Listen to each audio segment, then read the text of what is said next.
Long time ago, there was a kind shepherd named Yima, son of Vivangad.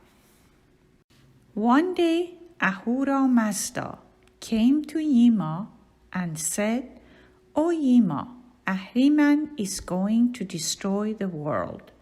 Build a cave and save the world." Yima listened to God and built a square cave. He made a window and a door and put a golden lock on the door.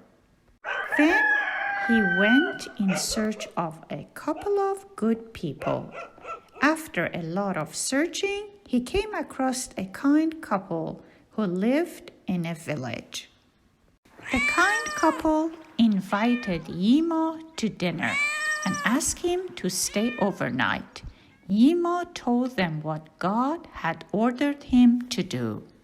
Yima told the couple about the upcoming snowstorm, which was going to destroy the world. He asked the couple to help him save the world.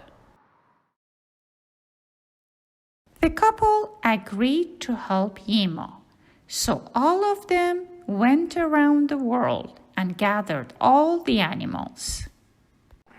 They took the animals to the cave and gathered all the plant seeds in big sacks and put them in the cave.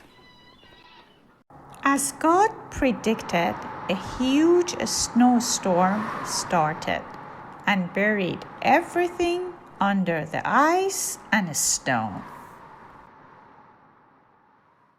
It snowed for 40 years, but Yima, the couple, and the animals lived safely in the warm, cozy cave.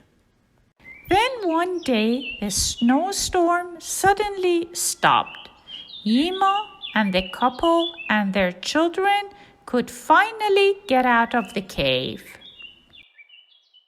God got pleased with Yima for saving the world and gave him a long life and made him a great king. Yima built many palaces and established Nowruz, the Persian New Year. Today, we know Yima as Jamsheed.